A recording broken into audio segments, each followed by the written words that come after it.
ప్రియమైన సహోదరి సహోదరులను యేసుక్రీస్తు ప్రభునామంలో రూత్ ప్రేయర్ ఫెలోషిప్లోకి ఆహ్వానిస్తున్నాము. మనం గత 3 వారాల నుంచి దేవాది దేవుడు పరిశుద్ధాత్మతోనూ యేసు ప్రభుతోనూ సంభాషించినటువంటి ఆదికాండము 18వ అధ్యాయంలో 19వ వచనం చూసాం కదండి. అబ్రహాము తన పిల్లలను తన ఇంటి వారిను నీతి న్యాయములు జరిగించుచు యెహోవా మార్గంలో గైకొనుటకు అతడు వారికి ఆజ్ఞాపించినట్లు నేను అతన్ని ఎరిగి ఉన్నానని తండ్రి అయిన దేవాది దేవుడు సంభాషిస్తున్నటువంటి ఆ మాటలో మన గురించి కూడా ఆ విధంగా చెప్పుకోవాలి అని మనం చూస్తున్నాం కదండి. అలాగ సంభాషించాలి అని అంటే మనలో ఉండవలసిన 7 అంశాల గురించి చూస్తున్నాము. వాటిలో ఇప్పటి వరకు 2 అంశాలు చూసాము. వినుట గురించి, విశ్వాసం గురించి చూసామండి. ఈ దినము విధేయత గురించి చూద్దాము. విధేయత అనేది ఒక ఆజ్ఞగా మనం చూసినట్లయితే మనము హృదయం అంతటితో మనము దేవునికి ప్రియులుగుముగా ఆ పని చేయలేమండి. ఎప్పుడైతే దేవుణ్ణి ప్రేమిస్తామో మనము విధేయత చూపిస్తూ దేవుడిచ్చిన ఆజ్ఞను పాటించడంలో హృదయమంతటితో మనం చేయగలుగుతాము. అందుకని యేసు ప్రభు యోహాను సువార్త 14వ అధ్యాయం 15వ వచనంలో మీరు నన్ను ప్రేమించిన యెడల నా ఆజ్ఞలను గైకొందురు అని అన్నారు. ఆయన ఆజ్ఞలు ఏమిటండి? పూర్ణ హృదయముతో, పూర్ణాత్మతో, పూర్ణ మనసుతో, పూర్ణ బలముతో దేవుని ఆరాధించమని. 2వ ఆజ్ఞ నిన్ను వలె నీ పొరుగువాడిని ప్రేమించము. ఈ 2 ఆజ్ఞలు మనం పాటించాలండి. ఈ 2 ఆజ్ఞలు మనం పాటించటమే ఆయన పట్ల మనం విధేయత చూపించటం. ఏ విధంగా విధేయత చూపించారు, ఏ విధంగా అవిధేయత చూపించారనే 2 వ్యక్తుల గురించి మనం పరిశుద్ధ గ్రంథంలో చూద్దామండి. అవిధేయతలో అయితే సౌలుని, సంసోన్ని మనం తీసుకునవచ్చు. కానీ ప్రస్తుతం అయితే సౌలు గురించి చూద్దాము. సౌలు తప్పిపోయిన గాడిదలు వెతుక్కోవటానికి వచ్చినటువంటి వ్యక్తిని ఇశ్రాయేలీలందరూ రాజు కావాలని అడుగుతున్నప్పుడు సమూయేలుకి సౌలుని చూపించి ఇతన్ని రాజుగా నేను నిర్ణయించానని దేవుడు చెప్తారు. సమూయేలు సౌలుతో మాట్లాడుతూ గిల్గాలులో ఉండమని చెప్తారు. మీరు కూడా 1 సమూయేలు 13వ అధ్యాయం నుంచి 15వ అధ్యాయం వరకు చదవండి. మనకు ఆ వివరణ తెలుస్తుంది. సమూయేలు చెప్పినట్లుగా గిల్గాలులో 7 దినములు సౌలు వేచి ఉన్నా కూడా రాకపోయేటప్పుడు అతను దహన బలి అర్పిస్తాడు. అర్పించిన వెంటనే చూడండి 10వ వచనంలో ఉంటుంది కదా, అతడు దహన బలి అర్పించి చాలించిన వెంటనే సమూయేలు వచ్చెను. సౌలు అతనిని కలుసుకొని అతనికి వందనము చేయుటకై బయలుదేరగా సమూయేలు అతనితో నీవు చేసిన పని ఏమని అడిగాను. అందుకు సౌలు జనులు నా యొద్ద నుండి చెదిరిపోవుటయు నిర్ణయ కాలము నీవు రాకపోవుటయు ఫిలిష్తీయులు మిక్మషులో కూడి ఉండుటయు నేను చూచి యెహోవాని శాంతిపరచక ముందే ఫిలిష్తీయులు యుద్ధానికి వచ్చేస్తారేమోనని నీవు రాకపోయినా నేను బలర్పించేశాను అని చెప్తాడు.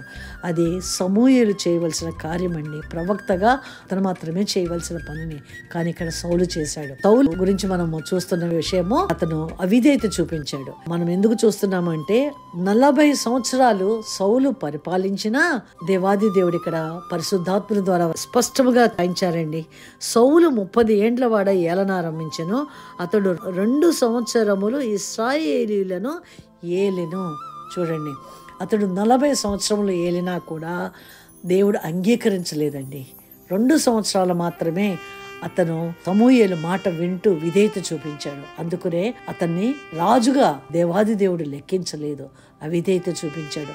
అయినా సమూయేలు చేసిన ప్రార్థన బట్టి మరొకసారి దేవుడు అవకాశం ఇచ్చారు. 15వ అధ్యాయంలో అమాలేకీయులందరినీ కూడా సమూలముగా నిర్మూలన చేయమన్నారు. వాళ్ళకున్నటువంటి ఆస్తుల్ని, పశువులని అన్నిటినీ కూడా నిర్మూలించమని చెప్పినప్పుడు సౌలు వినకుండా అగాగు రాజుని ప్రాణాలతో తీసుకుని వస్తాడు. అంతేకాకుండా అక్కడ నుంచి బలిసినటువంటి జంతువులని బలివ్వటానికి తీసుకుని వచ్చినప్పుడు ఆ రాత్రి సమయంలో దేవాది దేవుడు సమూయేలు ప్రవక్తతో మాట్లాడుతున్న మాట అండి. 15వ అధ్యాయము 11వ వచనంలో అంటున్నారు కదా, సౌలు నన్ను అనుసరింపక వెనుక తీసి నా ఆజ్ఞలు గైకొనకపోయిన కనుక అతనిని రాజుగా నిర్ణయించినందుకు నేను పశ్చాత్తాపడుచున్నాను అని దేవాది దేవుడు చెప్తున్నారండి. రాజుగా నేను అతను నియమించినందుకు నేను పశ్చాత్తాపడుతున్నానని దేవాది దేవుడు చెప్తున్నారు.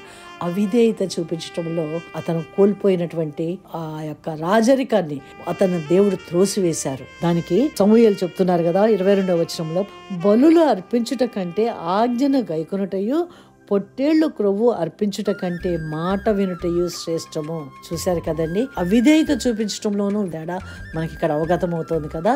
విధేయత చూపించడం గురించి ఇప్పుడు నోవాహు గురించి చూద్దామండి.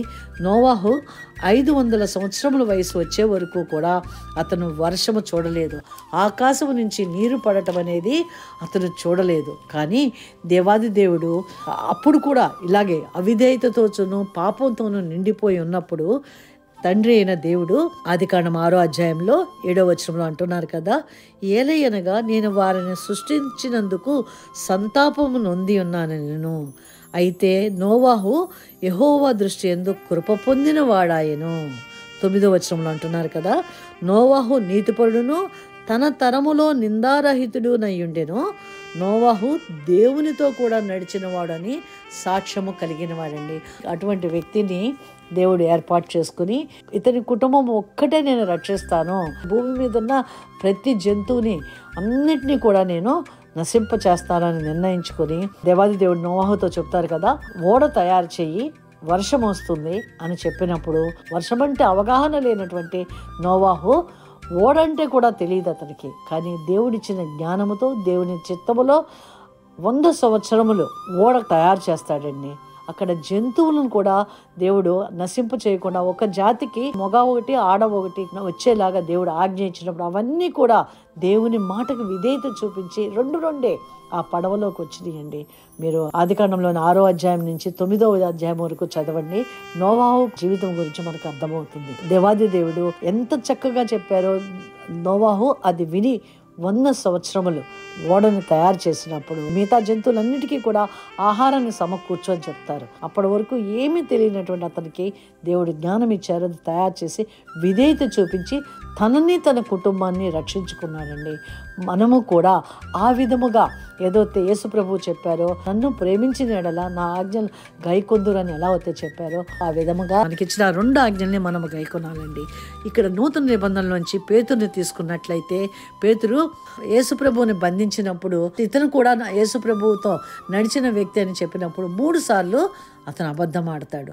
ఎప్పుడైతే పరిశుద్ధాత్మను పొందుకున్నాడో అతను ధైర్యంతో క్రీస్తుని గురించినటువంటి సువార్త ప్రకటిస్తూ ఉండగా అధికారులు వచ్చి బంధించి తనేంటి నేను సభలో తీసుకుని వెళ్ళినప్పుడు అక్కడ అనేక మంది అధికారుల ముందు దేవుడి గురించి అంటున్నాడు కదా.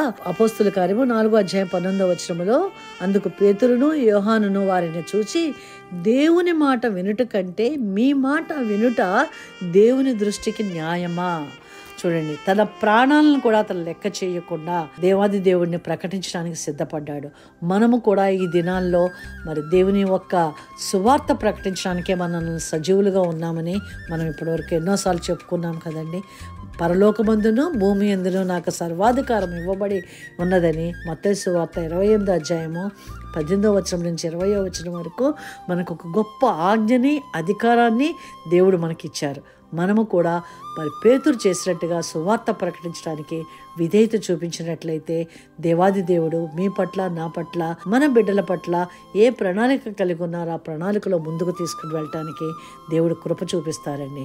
మన జీవితంలో ఈ వాక్యమును దేవుడు దీవించి హృదయమంతుడితో విధేయత చూపిస్తూ నిన్ను వల్లే నీ పొరుగువాడిని ప్రేమించు అని చెప్పిన ఆజ్ఞ ప్రకారము బంధకాల్లో ఉన్నటువంటి వారిని మనం విడిపించడానికే దేవుడు మనల్ని ఏర్పాటు చేసుకున్నారు కనుక ఆ మహా ఆజ్ఞను పాటిస్తూ సువార్త ప్రకటించే వారముగా మనల్ని మనం ఆయుత్తపరుచుకుందామండి. ప్రార్థన చేసుకుని ముగించుకుందాము.